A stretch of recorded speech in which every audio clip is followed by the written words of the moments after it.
Hello everyone, welcome to the channel failure to success. So IBPS PO mains का मैंने Oliveboard का first mock test attempt किया है और काफी अच्छा मॉक टेस्ट था ये। मतलब क्वेश्चंस काफी इजी थे, रीजनिंग मुझे ठीक लगा, मतलब ओवरऑल सारी सब्जेक्ट ठीक ठाक थी। तो मेरा यहाँ पे 100 स्कोर आया है। तो चलिए देखते हैं एनालिसिस में कि कितना क्या है।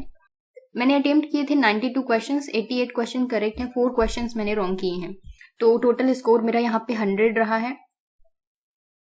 और अगर सेक्शन वाइज बात करें तो रीजनिंग में मैंने 25 अटेम्प्ट किए थे और यहाँ पे 31 स्कोर रहा है, क्योंकि 2 मार्कर्स वाले क्वेश्चन भी थे।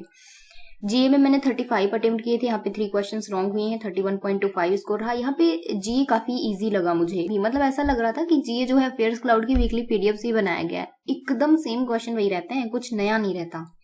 और मुझे लग रहा है जो मॉक टेस्ट होता है, जितना स्कोर यहाँ पे आ रहा है ना, जीए जो इतना आसान होती है या जो भी है, जैसा भी है, मतलब मेरे को आ रहा होता है।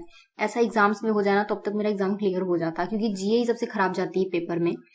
और यहाँ पे भी मुझे काफी डायरेक्ट क्वेश्चंस मिले, तो इजी था। लेकिन हाँ, जीए काफी पुराना भी था इस मॉक टेस्ट में, रिसेंट का ही नहीं था सारा। बट मेरे को कुछ क्वेश्चंस आते थे तो मैंने किए, बाकी 3 क्वेश्चन गलत हुए हैं। इंग्लिश में मैंने 22 अटेम्प्ट किए, यहाँ पे एक क्वेश्चन गलत हुआ है, 20.75 स्कोर आया है, क्योंकि कुछ क्वेश्चन 2 मार्कर्स भी थे। क्वांट में 10 क्वेश्चंस मैंने सिर्फ अटेम्प्ट किए हैं और यहाँ पे 17 स्कोर आया है। ठीक है, तो मेरा यहाँ पे 100 स्कोर आया। मैंने एक्यूरेसी मेंटेन करने की काफी कोशिश की। इंग्लिश में मैंने पैसेज के क्वेश्चंस नहीं किए, एक पैसेज किया था।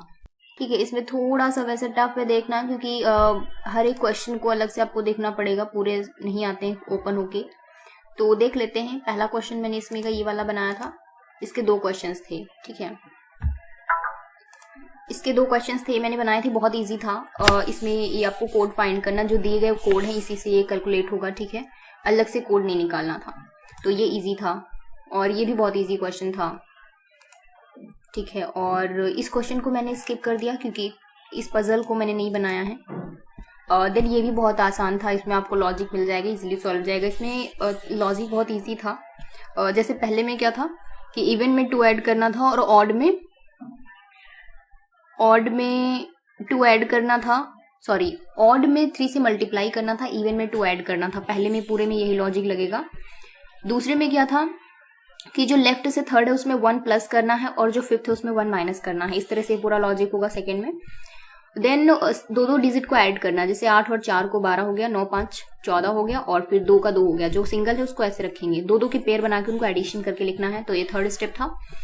फोर्थ में क्या था, आप देखो यहाँ पे 5 है, उसके बाद 4 हो गए, इसका मतलब है 2 का या तो एडिशन होगा या सब्ट्रैक्शन होगा, इन 2 में से कुछ किया गया। तो जब मैंने इन दोनों को माइनस किया तो ये आ रहा था, तो इन दोनों को माइनस किया गया, 2 को, पहले दूसरे को, फिर दूसरा तीसरा, फिर तीसरा चौथा, फिर चौथा पांचवा। तो इस तरह से ये फोर्थ स्टेप आ गया।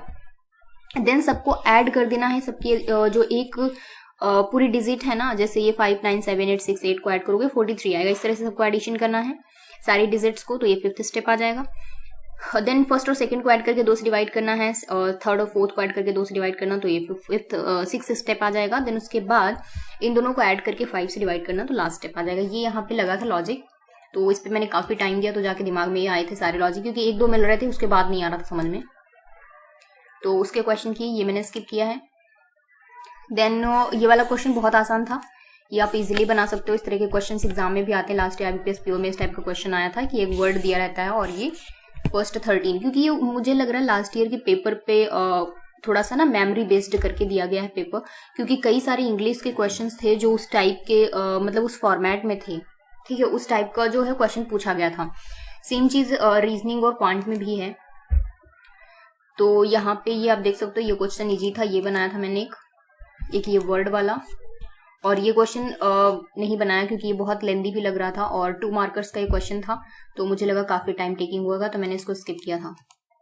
मैंने रीजनिंग में क्वेश्चन सिलेक्शन बहुत अच्छे से किया है, अदरवाइज अगर स्टक हो जाती ना एक क्वेश्चन में तो खराब हो जाता। ये वाला क्वेश्चन मैंने बना लिया था। और ये क्वेश्चन देखो, मैंने इस क्वेश्चन को कैसे किया। सबसे पहले मैंने फोर्थ चेक किया था। ठीक है, तो फोर्थ से आंसर नहीं आया, तो पहला ऑप्शन, दूसरा ऑप्शन, तीसरा ऑप्शन एलिमिनेट हो गया। ठीक है, फोर्थ से आंसर नहीं आया, 3 ऑप्शन एलिमिनेट हो गए। फिर मैंने थर्ड चेक किया, उससे भी नहीं आया, सारे एलिमिनेट हो गए, तो इसलिए मैंने आंसर टिक कर दिया। ऐसे मतलब सारे चेक नहीं करने पड़े थे। सेम चीज यहाँ पे सबसे पहले मैंने फोर्थ चेक किया, फोर्थ आ गया। देन मैंने सेकंड चेक किया, क्योंकि सेकंड जो है 3 में था।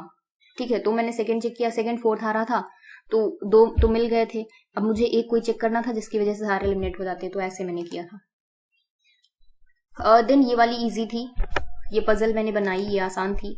अब आसान का मतलब ये नहीं है 5 मिनट में बनेगी, 8-10 मिनट लग जाते हैं पजल को करने में, तो इसमें भी 8-10 मिनट लगे होंगे। तो इस पजल को मैंने बनाया, इस पे 3 क्वेश्चंस थे। देन ये वाला जो है ये भी इजी था, लेकिन टाइम टेकिंग था काफी ज्यादा, इसमें बनाना था डायरेक्शन सेंस रिलेटेड क्वेश्चन। इस तरह का लास्ट ईयर आया था, बहुत कंफ्यूज कर रहा था। और इसका मेमोरी बेस्ड शायद कराया गया है, सर ने कराया था, अंकुश सर ने, इस टाइप का क्वेश्चन।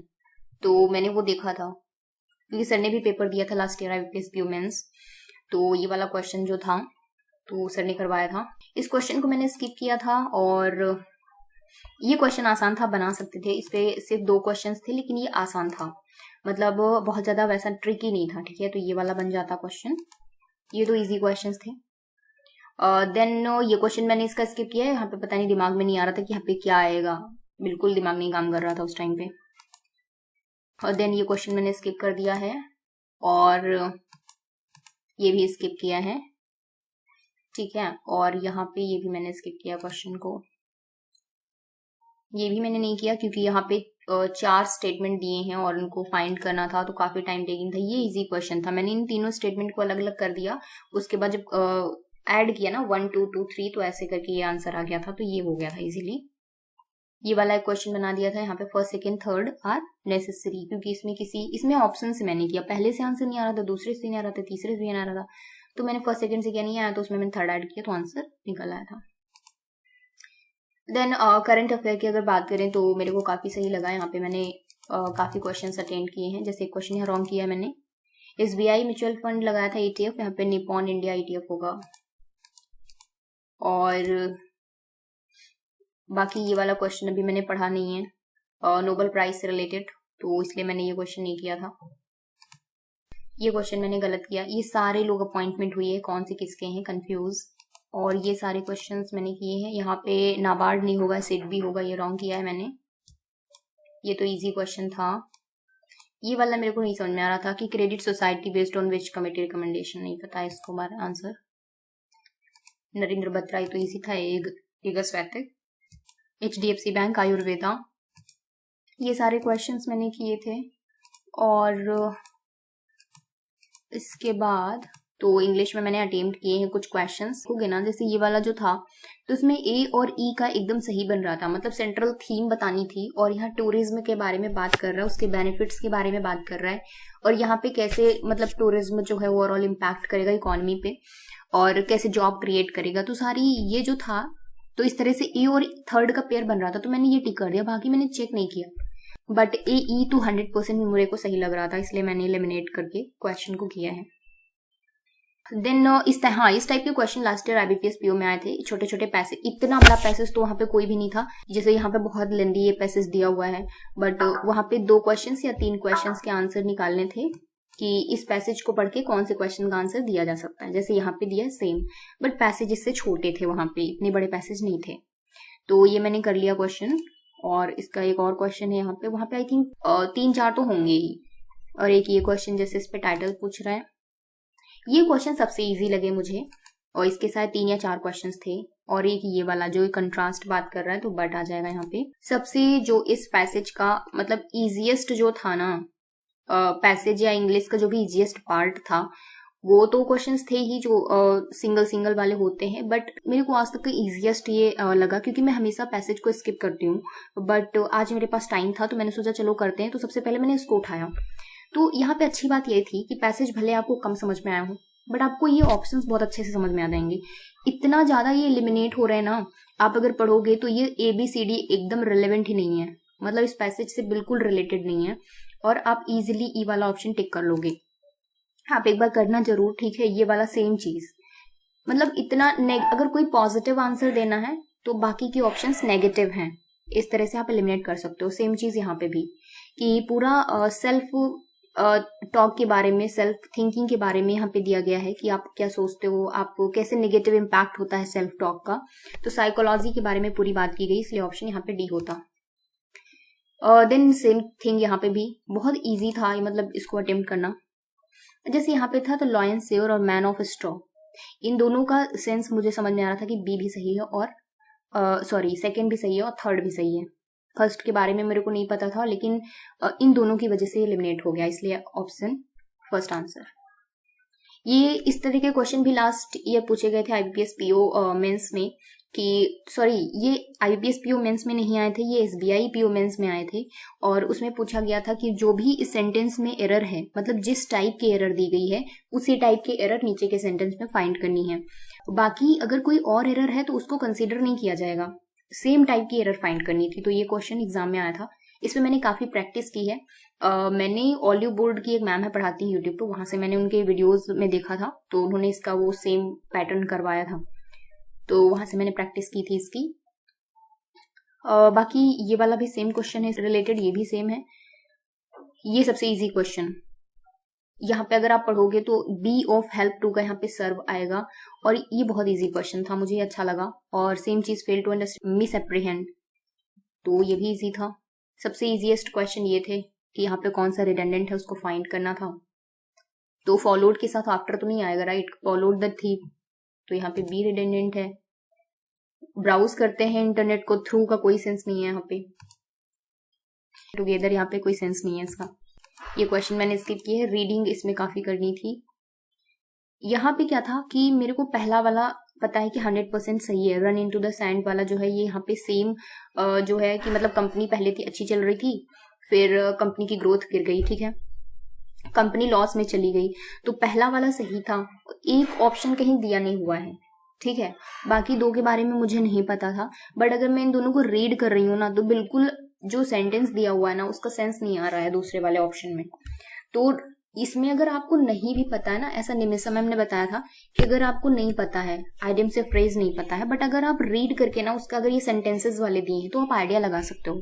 तो सेम चीज यहाँ पे मैंने फॉलो की, वो सच में ऐसा हो रहा है कि अगर आप इसको everyone is watching they smoke to see how they do in the competition, तो यहाँ पे अगर आप देख रहे हो तो दूसरी चीज बात कर रहा है, एकदम कोई सेंस नहीं है, इन दोनों को कोई मैचिंग नहीं है। तो इस तरह से आप टिक कर सकते हो। और ये वाला क्वेश्चन वही वाला है जैसे पहले था, तो ये इजी क्वेश्चन थे। हाँ, जैसे ये क्वेश्चन है, तो इन कंक्लूजन यहाँ पे पहले वाले सेंटेंस और दूसरे वाले में कोई कंक्लूजन की बात नहीं की गई है, पहले वाले से उसका कोई कनेक्शन नहीं है, ठीक है, कोई कंक्लूजन नहीं दे रहा है यहाँ पे। तो अगर थर्ड नहीं होगा तो अगर फर्स्ट होगा तो सेकंड ऑब्वियसली होगा, अगर सेकंड होगा तो फर्स्ट होगा, क्योंकि दोनों ही सिनोनिम्स हैं। नेवरदलेस और नॉनदलेस का मतलब सेम होता है, तो इसके अकॉर्डिंग क्या होगा, फर्स्ट और सेकंड दोनों ही हो जाएंगे। ये क्वेश्चन हो गया। इसके बाद ये क्वेश्चन, ये मैंने नहीं किया है क्वेश्चन एक भी। देन ये पैराग्राफ वाले क्वेश्चंस भी मैंने नहीं किए हैं। और ये क्वेश्चन जो था इसमें सबसे पहले इनको अरेंज करना है, particular P Q R S T को अरेंज करना है, देन उनके पी को अरेंज करना है, फिर उसके बाद क्यू को अलग अलग अरेंज करके फिर इनको ओवरऑल अरेंज करना। तो ये टाइम टेकिंग था, मैंने उसको नहीं किया। देन क्वांट में मैंने एक क्वेश्चन ये वाला बनाया है, और ये क्वेश्चन नहीं किया मैंने, ये भी नहीं किया। डीआई तो मेरे से एक भी नहीं बनी है। एक क्वेश्चन ये वाला मैंने किया था, एक ये वाला, और इसके अलावा एक क्वेश्चन ये किया। मैंने 10 क्वेश्चंस बनाए हैं, ठीक है, ये वाले सारे स्किप कर दिए। डीआई मेरे से एक भी हिली तक नहीं, ये वाला भी नहीं बन पाया था। हाँ, एक क्वेश्चन ये वाला मैंने कर दिया था, और ये क्वेश्चन भी नहीं बना। एक क्वेश्चन ये कर दिया था, एज का क्वेश्चन है, ये वाला इजी था। ये भी क्वेश्चन मतलब डीआई कैसलेट तो मेरे से एक भी नहीं बनी, ठीक है। एज वाला क्वेश्चन कर दिया था। देन हाँ, ये क्वेश्चन आसान था, इसमें थोड़ा सा टाइम मुझे लगा, बट ये क्वेश्चन बन गया था। और इसके सारे क्वेश्चन 2 मार्कर्स थे, तो इससे मेरा स्कोर थोड़ा ओवरऑल ठीक हो गया। तो ये इजी क्वेश्चन था, ये भी मैंने स्किप कर दिया है। तो इस तरह से मेरा ये मॉक टेस्ट रहा है, ठीक है। आप अपना स्कोर शेयर करिएगा, आपका कितना स्कोर रहा, बट काफी ठीक मेरा स्कोर रहा है यहाँ पे 75 इतने लोगों ने इसको अटेम्प्ट किया, मेरी रैंक 1 आई है। That was something unexpected. जो रीजनिंग था और जनरल अवेयरनेस तो मेरा सभी मॉक में अच्छा जाता है। मैंने 18 मिनट यहाँ पे जनरल अवेयरनेस में लिया है, और मैं आराम से कर रही थी क्योंकि यहाँ पे टाइम काफी होता है, तो आराम से आप कर सकते हो, कोई जल्दबाजी नहीं होती है। और यहाँ पे काफी ठीक ठाक मेरा स्कोर रहा है। आप लोग भी अपना स्कोर शेयर करिएगा। मिलते हैं नेक्स्ट वीडियो में, टेक केयर, बाय।